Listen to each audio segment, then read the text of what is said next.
اللہ کے ہم اچھا عمل کرنے والا کہلائیں گے. تو کیا کرنا پڑے گا ہمیں؟ میں سمجھا پا رہا ہوں، بس یہ بات کو میں سمیٹ رہا ہوں جلدی سے. اس کے لیے سورہ بنی اسرائیل میں اللہ نے 4 باتوں کا حکم دیا کہ جو آدمی 4 کام کر لے گا نا، اللہ کی نظر میں وہ عبادت گزار کہلائے گا، اللہ کی نظر میں وہ شکر گزار کہلائے گا، اللہ کی نظر میں وہ اچھا انسان کہلائے گا، اچھا عمل کرنے والا کہلائے گا. یہاں تک بات کلیئر ہو گئی؟ وہ 4 عمل کیا ہیں؟ سب سے پہلا دیکھو، یہ اچھے عمل کا مطلب نہیں ہے کہ آپ سی اے کرنا چھوڑ دیں. میری تقریر کا یہ ہرگز مطلب نہ سمجھیں کہ آپ اپنے بچوں کی بالکل بھی ٹینشن لینا چھوڑ دیں اور اسکولوں سے نکال کے ان کو ٹماٹر بیچنے پہ لگا دیں. ایسا نہ ہو میرے بیان کے بعد کوئی بچہ او لیول کر رہا ہو، ابا کہ بیٹا دنیا مسافر خانہ ہے، ٹماٹر بیچ. ٹینشن تو لینی نہیں ہے. میں بلا وجہ 9 سال تک ٹینشن لیتا رہا، او لیول کی فیسیں بھرتا رہا، اور تجھے چارٹرڈ اکاؤنٹنٹ بنانے کی اور کمپیوٹر کا سافٹ ویئر انجینئر بنانے کی اور امریکہ بھیجنے کی اور تاجر بنانے کی، اور اسکول آج پتہ چلا دنیا کیا ہے؟ مسافر خانہ. لہذا یہ ریڈی لے اور ٹماٹر بیچ. بچہ کہے گا جب مسافر خانہ ہے تو ٹماٹر بیچنے کی بھی کیا ضرورت ہے؟ کیونکہ آج کے بچے بہت ہوشیار ہیں، وہ آپ سے ایک قدم آگے جائیں. وہ کہیں گے ابا پھر ٹماٹر بیچنے کی بھی تکلف کی کیا ضرورت ہے؟ بیٹھ جاتے ہیں کسی درگاہ پہ جا کے، کچھ نہ کچھ لنگر بٹ رہا ہوتا ہے نا، تو ہمیں بھی مل جائے گا. مسافر خانہ ہے نا. وہ ایک آدمی نے اشتہار دیا کہ ایک ویکینسی ہے، ملازمت ہے، تو اس میں تنخواہ تو نہیں ہوگی لیکن 2 ٹائم کا کھانا فری ہوگا. 2 ٹائم کا کھانا کیا ہوگا؟ فری ہوگا. بندہ چلا گیا، بے روزگار بہت ہیں بیچارے. انہوں نے کہا چلو تنخواہ نہیں ہوگی، 2 ٹائم کا کھانا تو ملے گا. تو پوچھا جی کام کیا ہے؟ اس نے کہا داتا دربار سے جا کے نا لنگر بٹ رہا ہوتا ہے، 2 بریانی کی شاپریں لے کر آنی ہے، ایک خود کھائے گا ایک میں کھاؤں گا. لنگر بٹ رہا ہوتا ہے، 2 بریانی کی شاپریں، 2 صبح اور 2 رات کی. تو ایک تو کھائے گا ایک میں کھاؤں گا. تو 2 وقت کا کھانا کیا ہو گیا؟ اس نے کہا میں خود ہی وہاں جا کے نہیں کھا لوں پھر بیٹھ کے. مائنڈ ہے، یہ ہے بزنس مائنڈ. اس کو یوٹیوبرس کیا کہتے ہیں آج کل نا؟ یوٹیوب پہ یہ بزنس کے، اور ایک مہینے میں 1 کروڑ روپے کمائیں، 1 لاکھ روپے کمائیں، آدمی ایک دم اٹریکٹ ہوتا ہے یار اف. پتہ چلتا ہے یہ تمہیں یہ بھی 10,000 روپے کما رہا ہے اس ویڈیو بنا کے. اس پہ ایڈ چلتے ہیں جس سے اس کی 10,000 آمدن ہوتی ہے، اور تمہیں 1 لاکھ کی ترغیبیں دے رہا ہے. تمہیں کس کی ترغیبیں دے رہا ہے؟ اس لیے اتنا زیادہ ان لوگوں کو فری کرانے کی ضرورت نہیں ہے. ایسا لوگ ڈپریشن میں جا رہے ہیں نا. مسقط میں ایک صاحب ہیں، وہ روزانہ ہر تھوڑے دن کے بعد مسقط میں یہ کر لو، مسقط میں. میں نے مسقط میں رابطہ کیا، میں نے کہا یہ تاجر آدمی ہے، یہ بڑی، اس نے یہ بیچارہ بالکل فارغ ہو گیا، اس کو کوئی سن نہیں رہا. تو اس نے سوچا پیسے کمانے کا یہی طریقہ ہے. پاکستان میں تو اب لوگ مایوس ہوئے ہیں، تو مسقط میں یہ، انہوں نے کہا ہم مسقط میں رہتے ہیں، کچھ بھی نہیں ہے ایسا ہے، لیکن یہ نہیں بتائے گا. آپ خود جاؤ تحقیق کرو تو پھر پتہ چلے گا آپ. تو اب آپ نے دنیا کو سمجھ لیا مسافر خانہ. جی مفتی صاحب نے کہا ہم آخرت کے لیے پیدا ہوئے ہیں، اور یہ both are made for each other بھی نہیں ہے، اور ابا کے لیے بھی نہیں بنے، اماں کے لیے بھی نہیں بنے، بچوں کے لیے بھی نہیں بنے. تو اس سے تو رہبانیت آئے گی نا، رہبانیت. دنیا کو لات مارنا آئے گا، پھر ہم تو ترقی میں اور پیچھے رہ جائیں گے. کیا خیال ہے؟ گورا تو پھر ہمیں اور غلام بنا لے گا. تو ہم اللہ کی عبادت تو بعد میں ہوگی، پہلے کس کی عبادت شروع ہو جائے گی؟ گورے کی، جو ہو کر جو کر رہے ہیں ہم بھکاری کیوں ہیں؟ سائنس ٹیکنالوجی میں اگر ہم آگے ہوتے تو بھکاری ہوتے؟ تو اسلام کسی ایسی بات کا حکم دے سکتا ہے جس سے آپ اور بھکاری بن جاؤ؟ کیا خیال ہے؟ اکاؤنٹنگ کا علم تو اسلام نے سکھایا سب سے پہلے. سورہ بقرہ کی سب سے لمبی آیت اکاؤنٹنگ کی فضیلت میں نازل ہوئی ہے. قرآن کی سب سے لمبی آیت، سورہ بقرہ کی بھی نہیں، پورے قرآن، جس میں اللہ نے معاملات کی لکھت پڑھت کا حکم دیا ہے تاکہ جھگڑا نہ ہو. تو چارٹرڈ اکاؤنٹنٹ یہی تو کرتا ہے کہ جھگڑے سے بچاتا ہے. کیا خیال ہے بھائی جان؟ تبھی اکاؤنٹنگ کے علم کی بنیاد سب سے پہلے مسلمانوں نے رکھی ہے. گوروں نے مسلمانوں سے لیا یہ علم. تو مسافر خانے کا یہ قطعاً مطلب نہیں ہے کہ آپ سب بچوں کو کس پہ لگا دیں؟ ٹماٹر بیچنے پہ لگا دیں. پھر مسافر خانے کا مطلب کیا ہے؟ وہ اللہ نے بتایا ہے. 4 شرطیں پوری کر لو تو عبادت گزار بھی کہلاؤ گے، 4 شرطیں پوری کر لو تو شکر گزار بھی کہلاؤ گے، 4 شرطیں پوری کر لو تو اچھا عمل کرنے والا بھی کہلاؤ گے، اور پھر میری طرف سے دنیا میں بھی کامیابی اور آخرت میں بھی. وہ 4 شرطیں کیا ہیں؟ سورہ بنی اسرائیل میں وَمَنْ أَرَادَ الْآخِرَةَ، یہ 4 شرطیں گورے میں نہیں پائی جاتی. یہ 4 شرطیں گورے میں نہیں پائی جاتی. جب آپ میں یہ 4 شرطیں پائی جائیں گی تو آپ گورے سے آگے نکل جاؤ گے. سمجھتے ہو؟ پیچھے نہیں رہو گے آپ، بلکہ کیا ہو جاؤ گے آپ آگے نکل جاؤ گے. پہلی شرط وَمَنْ أَرَادَ الْآخِرَةَ، ہر کام میں ارادہ آخرت کا ہونا چاہیے، دنیا کا نہیں ہونا چاہیے. وہ جو ڈرامہ ہم نے بچپن میں، ڈرامے دیکھنا صحیح نہیں ہو، بچپن کی بات کر رہا ہوں میں. اس وقت کے ڈرامے ایسے ہوتے تھے کہ آدمی غیر مسلم ڈرامہ دیکھ کے مسلمان ہو جاتا تھا. لڑکیاں شریف پردہ کر لیتی تھیں ڈرامہ دیکھ کر. ایسے ایسے زولک کا دور تھا نا، تو وہ دوپٹے میں، ہیروئن بھی دوپٹے میں آتی تھی، ٹھیک ہے، اور جو ہیرو ہوتا تھا سرسوں کا تیل لگا کے آتا تھا سائڈ کی مانگ نکال کے. تو ہیرو زیادہ شریف لگ رہا ہوتا تھا اپنے بچے سے. آپ کہتے تھے اس ہیرو سے ہی سیکھ لے تو کچھ. تو وہ ڈرامے وہ بھی جائز نہیں تھے، لیکن ایک مثال دے رہا ہوں میں. وہ بچپن میں کوئی سبق آموز چیز مل گئی. تو اب مجھے ایک بات بتاؤ، قرآن کہتا ہے وہ جو پائلٹ بننے کے لیے گیا تھا اور کیلے کے چھلکے پہ پھسل گیا اور ہڈی ٹوٹ گئی اور پائلٹ نہ بن سکا، وہ ناکام تھا نا. ڈرامے میں تو یہی دکھایا، یہ ناکام ہو گیا ایک آدمی کی مسٹیک کی وجہ سے. لیکن اگر وہ قرآن کی شرط پہ عمل کرتا، ومن اراد الآخرہ، جو بھی عمل اس میں نیت کیا ہو؟ آخرت کی، تو وہ پھسلنے سے ناکام نہیں ہوتا. اللہ قیامت میں اس کا شمار پائلٹ میں اٹھاتے. اور اللہ کہتے یہ وطن کے دفاع کے لیے، مجھے راضی کرنے کے لیے جہاز اڑانا سیکھ رہا تھا. اگر یہ اپنے مقصد میں کامیاب ہو گیا تو بھی کامیاب، نہیں ہو گیا تو اس کا شمار مجاہدین میں لکھ لیا گیا. نبی صلی اللہ علیہ وسلم نے فرمایا ارمو بنی اسرائیل ارمو فإن اباکم کان رامیہ، صحابہ سے فرمایا تیر اندازی سیکھو، اس لیے کہ تمہارے باپ اسماعیل تیر انداز تھے، تو ہمارے نبی نے تو ہمیں دفاع کا حکم دیا ہے۔ آپ صلی اللہ علیہ وسلم نے فرمایا الخیل معقود فی نواصیہ الخیر الی یوم القیامہ، گھوڑے کو نبی نے عزت دی اس لیے کہ اس پہ جہاد ہوتا ہے۔ آپ صلی اللہ علیہ وسلم نے تیر اندازی کی فضیلت بیان کی، نشانہ بازی کی۔ قرآن میں آتا ہے اعدوا لهم ما استطعتم من قوہ، دشمن اسلام کے خلاف جتنی طاقت اکٹھی کر سکتے ہو کرو۔ نبی نے فرمایا الا ان القوۃ الرمی، فرمایا طاقت سے اللہ کی مراد ہے پھینکنے کی صلاحیت بڑھاؤ، اپنی تیر کی صلاحیت۔ تو جہاز بھی تو بم پھینکتا ہے نا لے جا کے، سمجھ میں نہیں آ رہی میرا خیال بات؟ ترہبون بہ عدو اللہ وعدوکم، اللہ کہتے ہیں اپنے آپ کو اتنا مضبوط کر لو کہ اپنے اور اللہ کے دشمنوں کو اس سے ڈراؤ تم۔ تو اگر ہمارے پاس پائلٹ ہی مارکیٹ سے شارٹ ہو جائیں تو ہم ڈرا سکیں گے دشمنوں کو؟ ہمارے سارے پائلٹ نکل گئے اللہ اللہ کرنے کے لیے نا کہ جی ٹماٹر بیچوں گا، مفتی صاحب نے بیان کیا دنیا مسافر خانہ ہے، لہٰذا ہم کیا کریں گے؟ اب ٹماٹر بیچیں گے۔ اب ہم پائلٹ بھی نہیں بنیں گے، اب ہم ٹماٹر بیچیں گے۔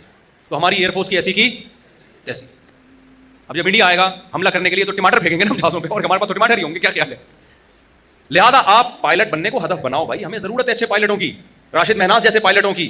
راشد مہناز کا ہدف اگر پائلٹ برائے پائلٹ ہوتا تو خدا کی قسم وہ ملک کے دفاع کے لیے جہاز کو نیچے نہیں گراتا وہ، کیونکہ اس کا مستقبل تباہ ہو رہا تھا اس میں، جو بظاہر ہو گیا۔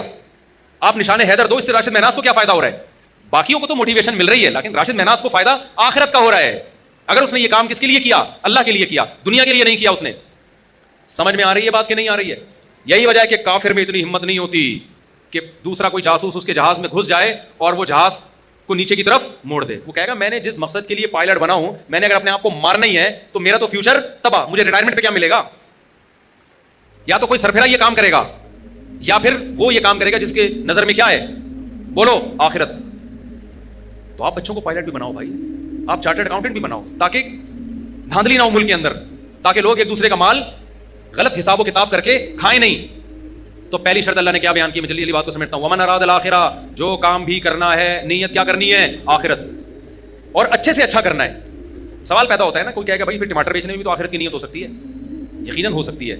نبی نے فرمایا ایماندار تاجر قیامت کے دن پیغمبروں کے ساتھ، اگر کوئی ٹماٹر بیچ رہا ہے اس نیت کے ساتھ کہ میں لوگوں کے سامنے بھیک نہ پھیلاؤں، تو اللہ کی قسم ٹماٹر بیچنے کا بھی اس کو ثواب بولو ملے گا۔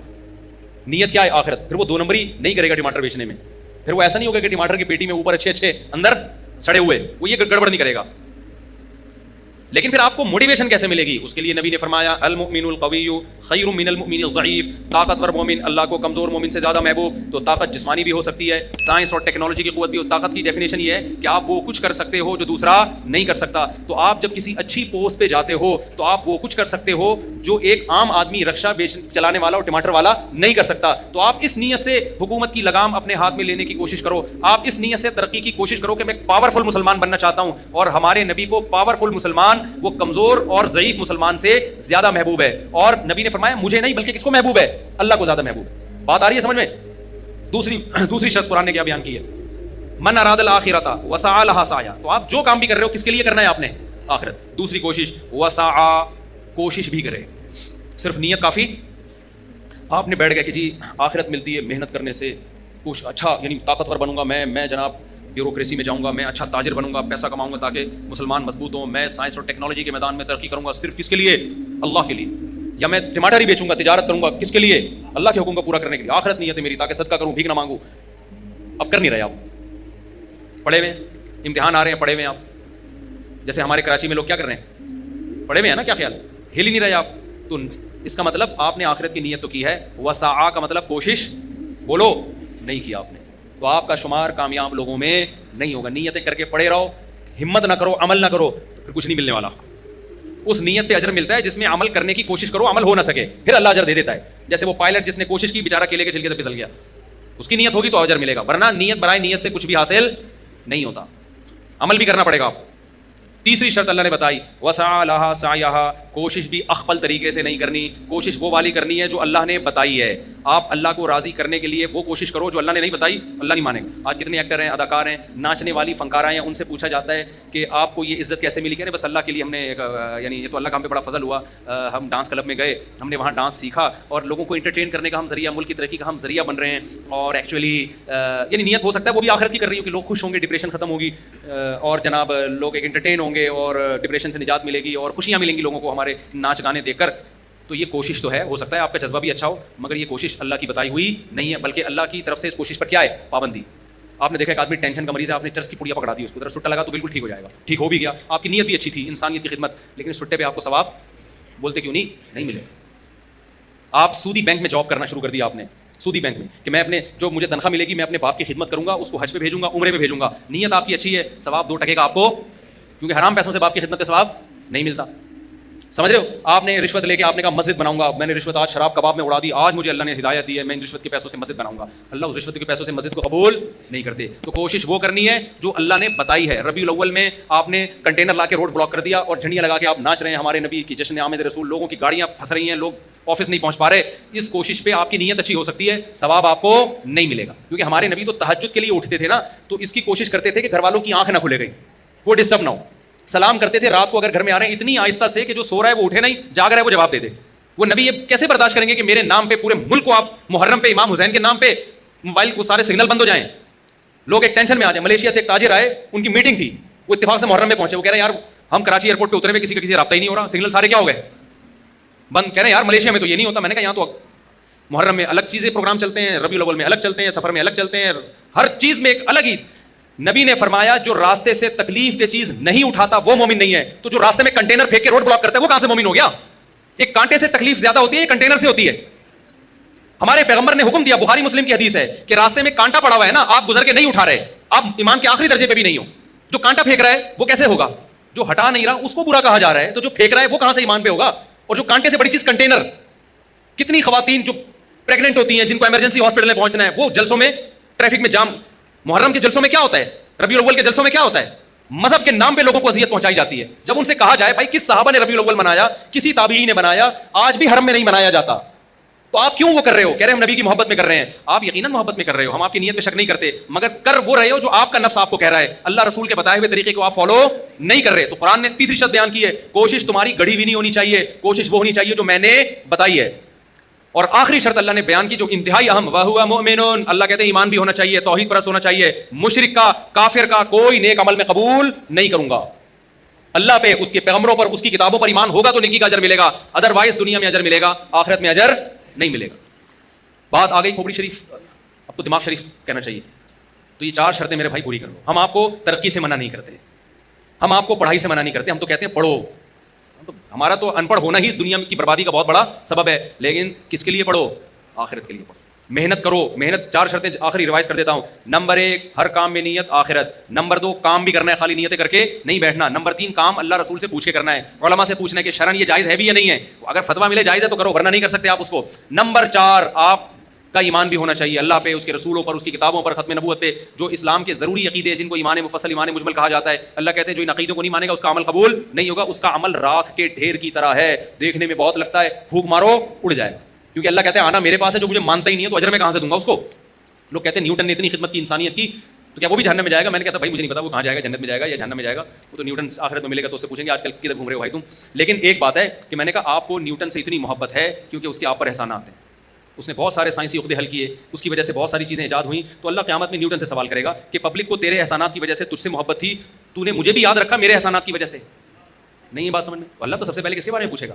آپ کے ابا نے آپ کو فرانس 2 منٹ میں بعد پھر اذان ہوگی اور اذان کے فوراً بعد جماعت کھڑی ہو جائے گی, ٹھیک ہے نا, 9 بجے ہی جماعت ہوگی, بے فکر رہیں, جماعت دیر سے نہیں ہوگی. میں جہاں بھی بیان کے لیے جاتا ہوں نا جماعت ٹائم پہ ہی ہوتی ہے, تو 9 بجے ہی جماعت ہوگی, سنتوں کا ٹائم نہیں دیں گے. کیا خیال ہے؟ آپ نے اپنے بچے کو فرانس بھیجا اعلیٰ تعلیم کے لیے, انویسٹمنٹ کی, پیسہ خرچ کیا, میرا بچہ بڑا سائنٹسٹ بن کے آئے گا, پھر اتنا میں پیسہ لگاؤں گا, پھر بوڑھے باپ کی خدمت کرے گا. بچہ فرانس سے جرمنی نکل گیا, وہاں سے جاپان نکل گیا, ابا کے پیسوں پہ کھا پی کے اس نے ٹرسٹ بنایا, پھر اس نے جناب جاپانیوں کی بھی خدمت کر رہا ہے, امریکیوں کی بھی خدمت کر رہا ہے. ابا کو ایک دن بھی فون کر کے نہیں پوچھا.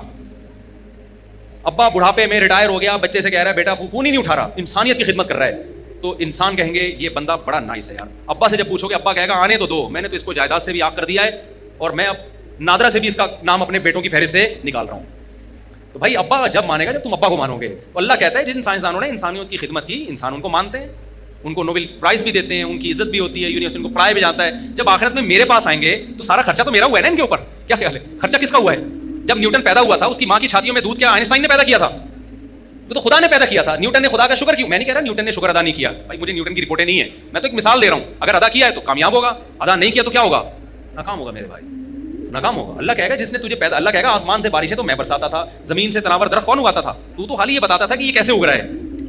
یہ آم کی گٹلی سے آم کیسے بنتا ہے؟ اس آم کی گٹلی میں ایسے سافٹ ویئر کہ گوبر پانی مٹی کے ملاپ سے درخت بنتا ہے اور درخت میں پھول اگتے ہیں، پھول تتلیوں کو مائل کرتے ہیں، ان سے نر مادہ پھولوں کا ملاپ ہوتا ہے، پھر آم پیدا ہوتا ہے اور ہر آم میں وہی گٹلی ہوتی ہے جو زمین میں تم نے دفن کی ہوتی ہے. یہ سافٹ ویئر تو نیوٹن نے تھوڑی انسٹال کیے ہیں. نیوٹن نے تو بتایا کیسے، نیوٹن نے تو یہ بھی نہیں بتایا، کسی اور سائنسدان نے بتایا، لیکن مثال دے رہا ہوں. کرنے والا کون ہے بھائی؟ وہ تو میں ہوں. نیوٹن نے کتنی دفعہ آم کھائے ہوں گے، کتنی دفعہ گائے کا دودھ پیا ہوگا اس نے، جو سوکھے چارے سے خدا نے گائے کا دودھ بنا کے اس جانور کے تھنوں میں ڈالا. تو اللہ کو یہ حق ہے کہ وہ سائنسدانوں سے بھی پوچھے کہ انسانوں نے تم سے اتنی محبت کی، تمہیں اتنی عزت دی کیونکہ تم نے انسانوں کی خدمت کی. تو جس نے تم پہ خرچہ کیا ہے، جس نے تمہیں بنایا اور تمہیں اس قابل کیا کہ تم انسانوں کی خدمت کر کے عزت حاصل کر سکو، تم نے اس کو کتنا یاد کیا، اس کے پیغمبروں کو، اس کے سفیروں کو تم نے مانا، ان کی تعلیمات کو تم نے فالو کیا کہ نہیں کیا. تو آخرت میں کامیابی اور ناکامی کا کرائٹیریا معیار الگ ہے. دنیا میں مائیکل جیکسن بن جاؤ گے تو کیا ہو جاؤ گے؟ کامیاب ہو جاؤ گے. آخرت میں نہیں ہوتے میرے بھائی. سمجھتا ہے کہ نہیں سمجھتا ہے؟ میرا خیال ہے اچھے اچھوں کو بھی سمجھ میں آ گیا ہوگا. لیکن ہماری مثال اس جانور کی طرح ہے. میں مثال نہیں دوں گا، نام نہیں لوں گا، مسجد میں بھی اور ہم لوگ کچھ سمے سب کی انسلٹ ہوگی اس میں کہ جس کو 100 سال کے بعد بھی نکالا جائے تو وہ ویسے کا ویسے ہی رہتا ہے جیسے 100 سال. بلی کی مثال دے رہا ہوں، غلط نہ سوچیں آپ. تو میں بھی اس میں داخل ہوں. ہم بھی سنتے بھی رہتے ہیں، کہتے بھی رہتے ہیں، لیکن ہمارا ہر آنے والا دن ہم کو خدا کے قریب کرنے کے بجائے خدا سے دور کر رہا ہے. آپ اپنا ماضی میں ہم زیادہ اچھے تھے، ہر آنے والے دن ہم اللہ کے قریب ہونے کے بجائے اللہ سے دور. تبھی شاعر نے کہا نا، نظر سوئے مرقد، قدم سوئے مرقد، مرقد قبر کو کہتے ہیں، قدم سوئے مرقد، نظر سوئے دنیا. تیرے قدم قبر کی طرف روز بروز جا رہے ہیں اور نظر تیری بحریہ ٹاؤن کے پلاٹوں میں لگی ہوئی ہے. تو شاعر کیا کہتا ہے؟ کہاں جا رہا ہے، کدھر دیکھتا ہے، جا کدھر رہا ہے، دیکھ پلاٹوں کی طرف رہا ہے. ہر آنے والا دن مجھے اور آپ کو قبر سے قریب کر رہا ہے کہ نہیں کر رہا؟ لیکن ہر آنے والے دن میں ہماری نظر میں بحریہ ٹاؤن کی ویلیو کم ہونے کے بجائے بڑھ رہی ہے. تو قبر کی جا قبر والے پلاٹ کی طرف رہے ہیں اور دیکھ کدھر رہا ہے؟ بحریہ ٹاؤن کی طرف رہا ہے. ایک دن ریاض ملک کا بھی جنازہ اٹھے گا میرے بھائی. جو اتنا بڑا مالک ہے وہ اپنے آپ کو نہیں، وہ جائے گا 6 فٹ کی قبر میں. راحت اندوری نے کہا تھا نا کہ 2 گز صحیح لیکن میری ملکیت تو ہے. اے موت تو نے مجھے زمیندار کر دیا. اصل زمینداری ہمیں قبر میں ملتی ہے، وہ ہمارا اپنا پلاٹ ہوتا ہے. آج کل تو وہ بھی نہیں ہے. تھوڑے دنوں میں گورکن وہاں سے بھی نکال کے نا شاپر میں ہڈیاں ڈال کے پتہ نہیں کوں کو کھلا دیتا ہے، دوسرا مردہ دفناتا ہے اس میں. تو جو اپنا تھا وہ بھی اب اپنا نہیں رہا. تو آپ بحریہ ٹاؤن کو سمجھ لو میرا ذاتی پلاٹ ہے، تمہارا ذاتی واتی ڈرامے بازی ہے. یہ اس میں زیادہ یہ بچوں کے کام ہیں، جو بچے کھلونے جھنجھونے سے خوش ہو رہے ہوتے ہیں. تو آپ بھی بلڈنگوں سے کیا ہو رہے ہو، جھنجھونے سے خوش ہو رہے ہو. تو یہ خوش نہ ہو، کیونکہ یہ خوشی آپ کو ڈپریشن میں لے کے جائے گی. اللہ سمجھنے کی عمل کی توفیق عطا فرمائے. اور سب سے پہلے مجھے اور